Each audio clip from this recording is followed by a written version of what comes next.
Peace to everyone. So I've done a previous video on the mistake Indians, and I like to talk a little bit more about that because it's important.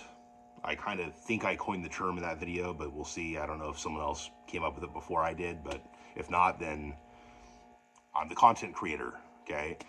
But there was a lady that reached out to me probably like 2 years ago because she was on a Facebook group reaching out to other Muskogee people trying to find out about her heritage. And she's very white looking, like blonde hair, light skin. I think she may have had blue eyes. I can't remember. Might have been brown eyes. But she had very, very light skin, very, very blonde. And this girl who, let's just say she called herself a Miko Hokti after I kind of gave her a little bit of crap for giving this other girl crap. The way she was very snotty towards this light-skinned girl. And it was because she was light-skinned that she was giving her so much crap, and it's obvious. And it was very, very catty, childish, very, very immature. And I was not happy. I wasn't having that. I'm sorry, man. I don't care if you look black, you look white, you look red, you look yellow. If you're Muskogee by lineage and you want to figure out your heritage, I can't blame you. And I want you to find your heritage. Okay? Heck, even if you're not really Muskogee at all, I want you to find your real heritage, right? So being that way towards this poor, this poor girl, I didn't like it. So I kind of defended her, not to be a defend Indian. I'll get into that in a minute, okay?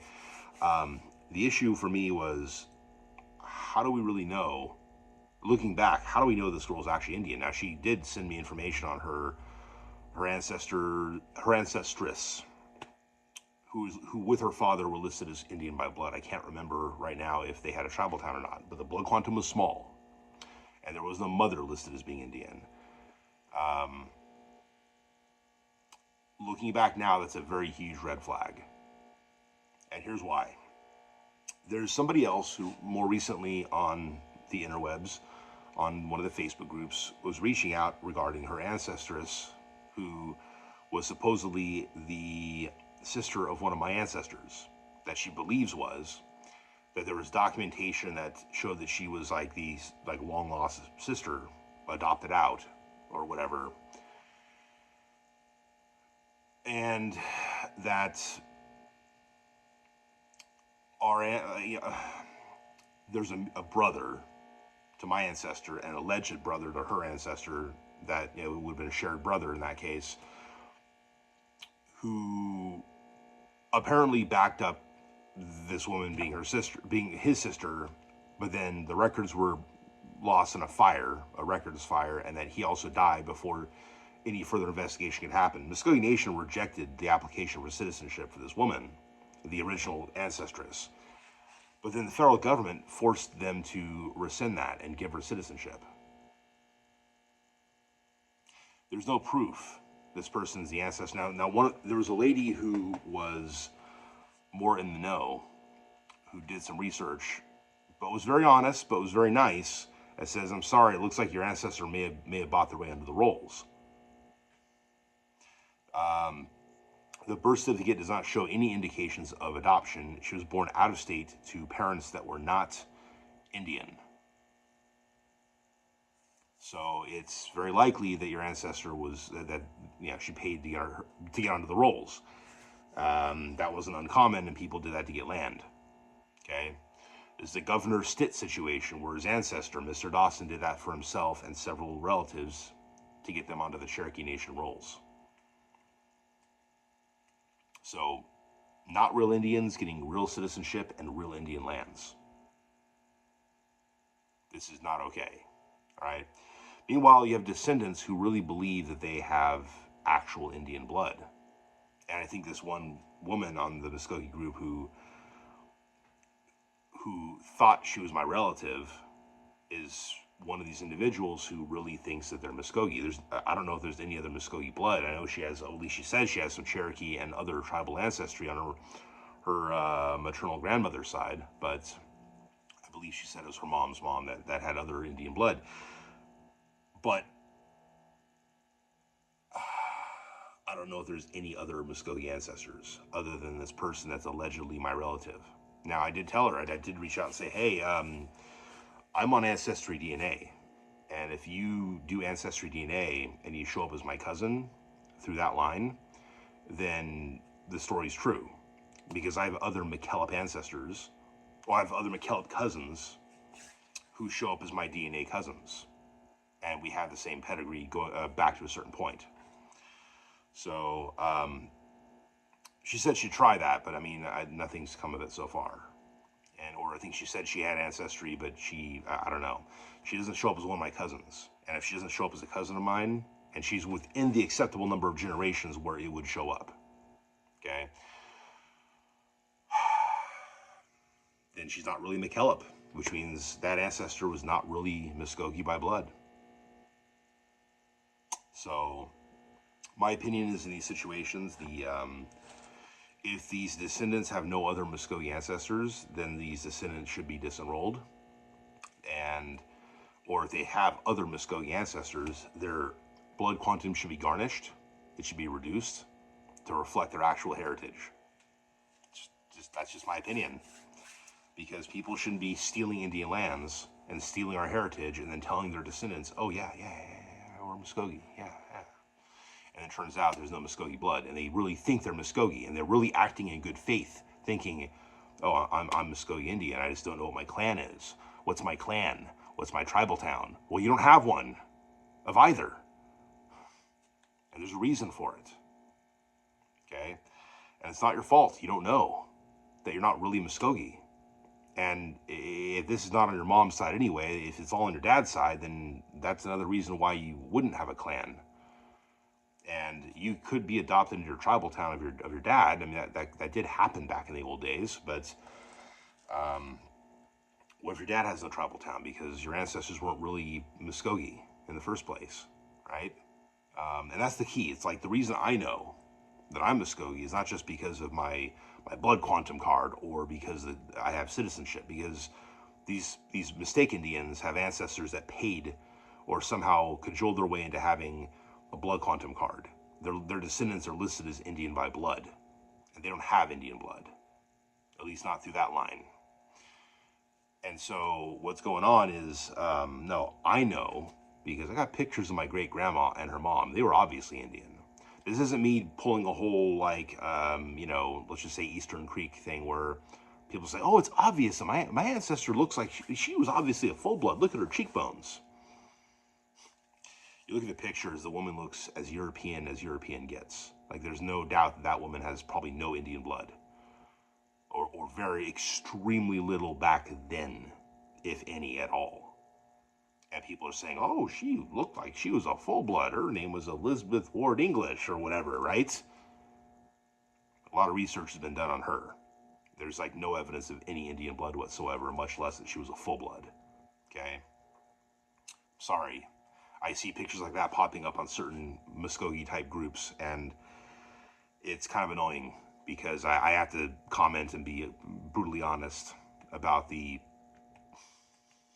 situation, okay? So, my great-grandma is obviously very, very indigenous looking, and so was her mother, but even then, that's not proof. They could have been Mexican for all we know. Well, how do I know they're not Mexican?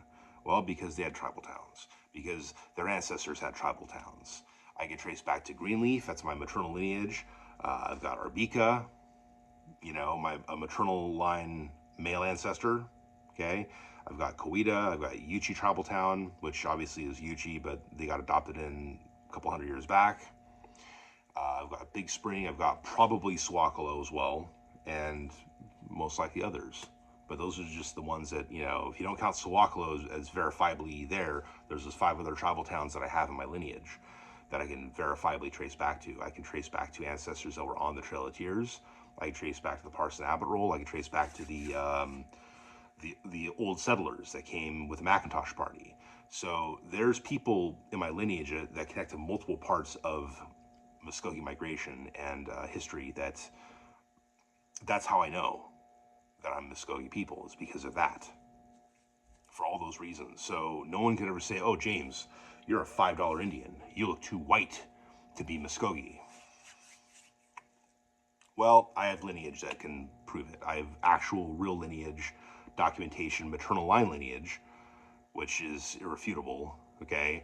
I mean, I was born before test tube babies started happening, so you can't say they gave the wrong sperm and the wrong egg. You know, I really am who I say I am. My mom really is who I say she is, okay?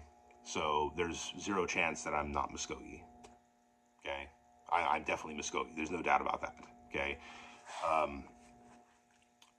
Even if you're not a maternal line descendant, sorry, I almost said ancestor, even if you're not a maternal line descendant, but like your dad is, or your dad's dad is, or your mom's dad was, or something like that, again, tribal towns, going back to earlier rolls. Go back before the Camel Creek roll, because the Camel Creek roll is not always going to show. I mean, if it shows that, you know, you're Indian by blood, but your parents are not even listed, much less their tribal towns aren't listed, that's a problem.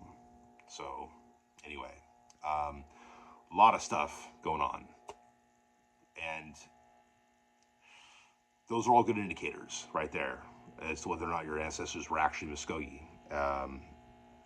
And it can be really hard convincing some people, because this one lady is like, oh, I'm pretty sure that my ancestor really wasn't McKillop. I just need to find more proof. It's like, as my mom would always say when I was a kid, you can wish in one hand, you can shit in the other. Okay? It's good old Loki saying. All right?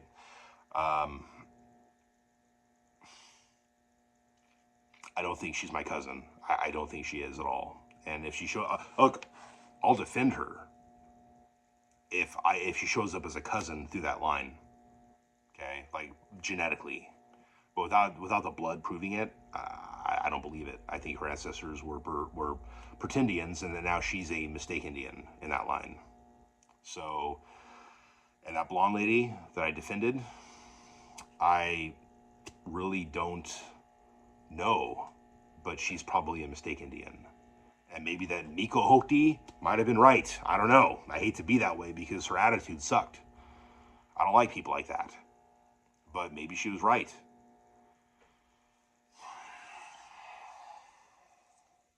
I don't like that.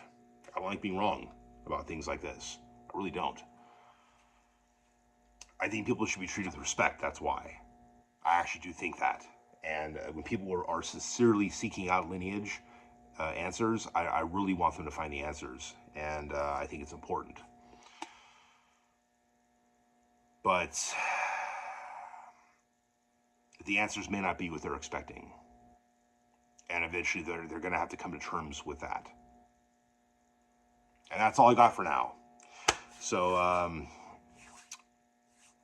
I've been wanting to cover a few topics as of late, but a lot of things in my personal life have kind of prevented that. And I'm going to get into that stuff in the future, both my personal life, but also these other topics. Sometimes you got to hit the iron while it's hot, and there's some topics I wanted to get into recently that I just haven't had the time to do. My new job has been keeping me pretty busy, and again, things in my personal life have kind of kept me unable to make videos at the present time. Doing this right now is kind of a rarity. So anyway, more in the future and all this stuff. But yeah. So in the meantime, thank you for watching. I thank you for your patience. And so Mado, and until next time, Hadam Chichatlis.